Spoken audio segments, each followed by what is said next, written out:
Goeiedag liefdes, het is goed om weer saam met u te wees rondom die woord van die Here. En soos u weet is ons besig met Titus, die tweede hoofstuk. En ons staan vandag stil daar by die 10de vers.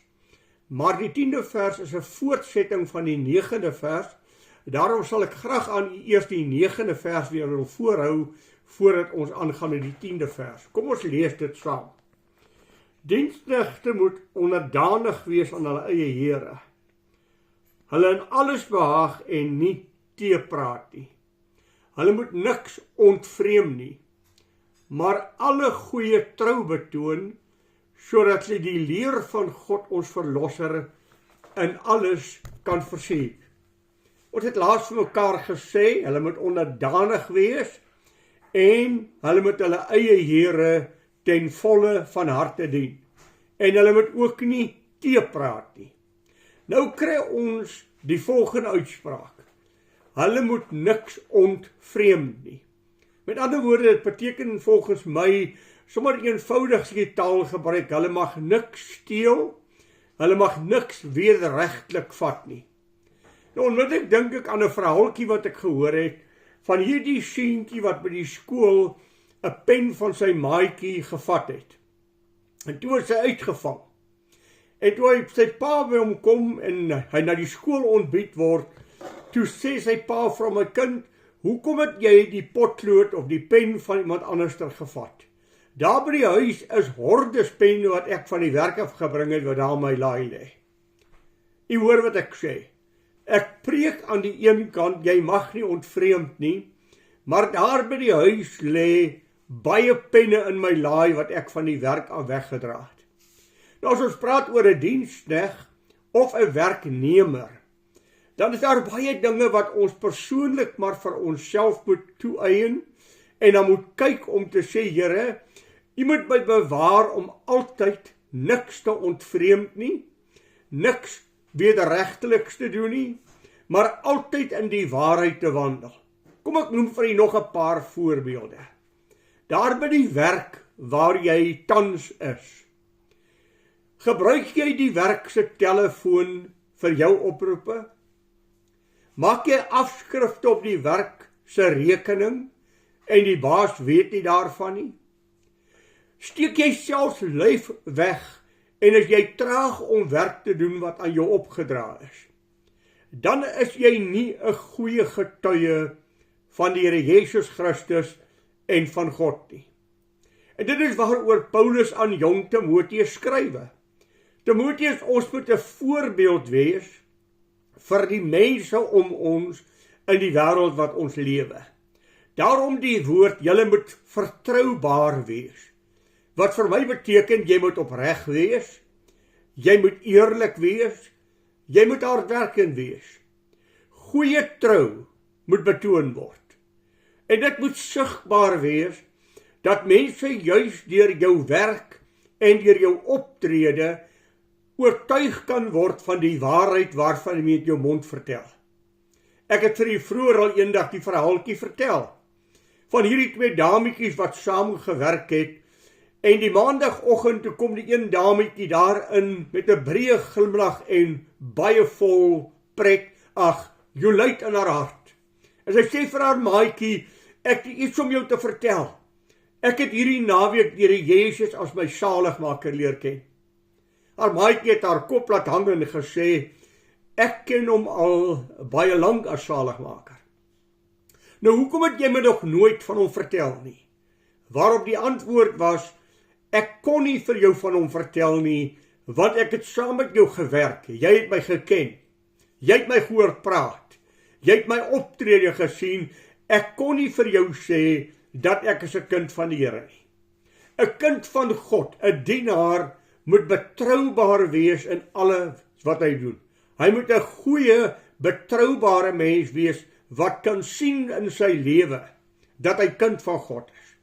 En dan gee hy 'n rede, en hierdie rede is vir my, miskien die grootste enkele uitspraak, sodat hulle die leer van God, die woord van God, die leer van God nie daardeur gesken sal word nie. Dat die naam van die Here nie in die proses sal lei nie. maar dat ek deur my lewe toon, dat ek is 'n kind van die lewende God. U sien, geliefdes, dit wat hy in my werk, moet sigbaar wees na buite en mense moet dit sien deur my lewe. Ek het al dikwels vir u vertel en vir u daarna verwys. En daardie baie onsmaaklike, lelike aanklag in Romeine 2:25. As die Paulus praat met die Jode, praat met Christene en dan sê hy, die naam van Christus word onder die heidene gelaster om julle ontwil. Wat 'n geweldige woord. Mense stel nie belang in God nie. Mense stel nie belang in godsdiens nie.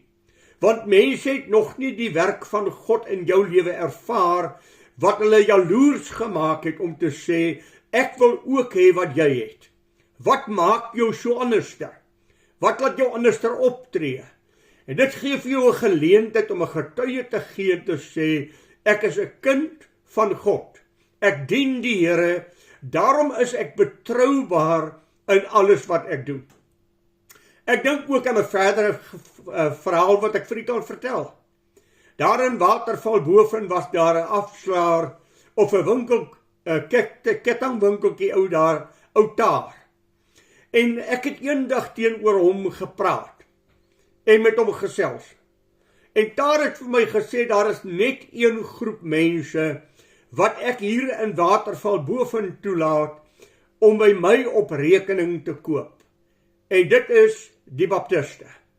Nou, dis nie omdat ons beter maak as ander mense nie, maar sy antwoord aan my was, hulle is mense wat nie 'n slegte rekening het nie.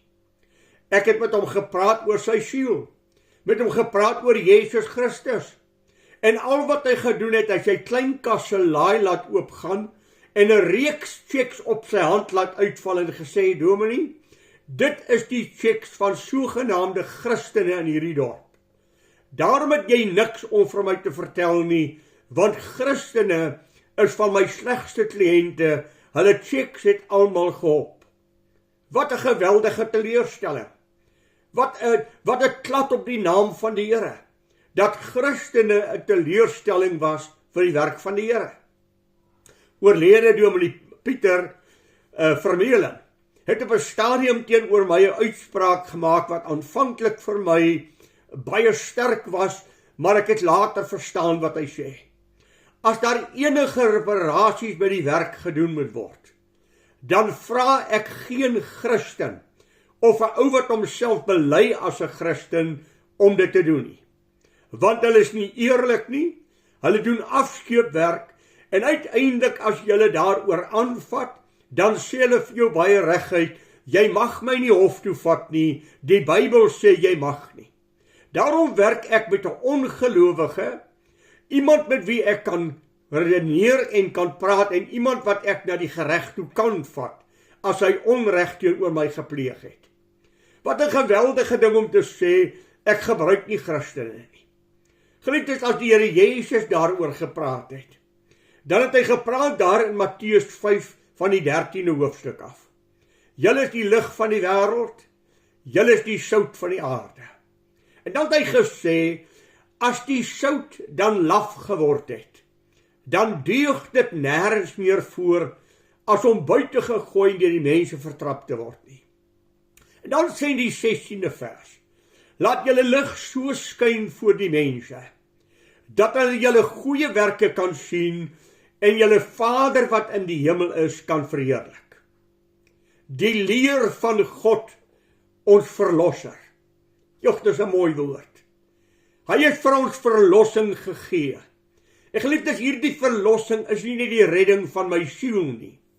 Dit is nie net dat ek tot bekering gekom het nie. Dit is dat ek as 'n verloste op aarde sal lewe. Dat ek as 'n verloste 'n getuienis sal lewe, dat ek verlos is van sonde en ongeregtigheid in my lewe, dat ek die pad van heiligmaking geloop het. Want die pad van heiligmaking beteken eintlik voortdurende verlossing, voortdurende vrymaking. Daarom is verlossing nie 'n eenmalige saak nie, maar verlossing gaan my totale lewe saam met my, want dis die pad van heiligmaking. Ek lê sonde af, Ek neem geregtigheid op.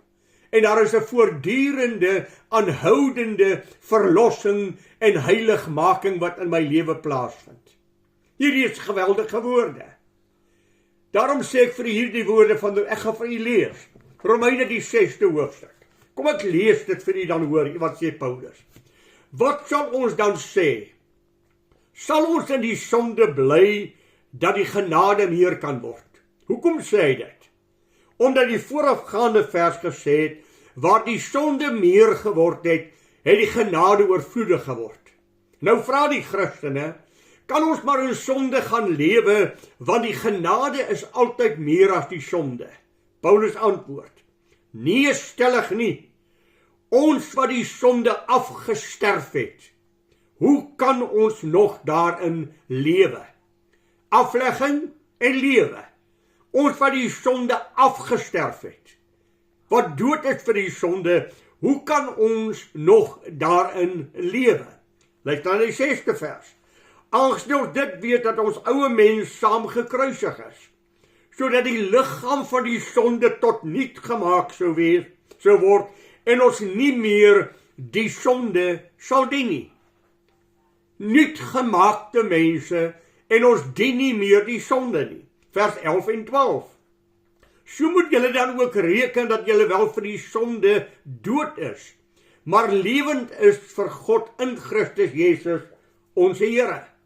Laat die sonde dan in julle sterflike liggame nie heers, dat julle aan sy begeerlikhede gehoorsaam sou wees nie.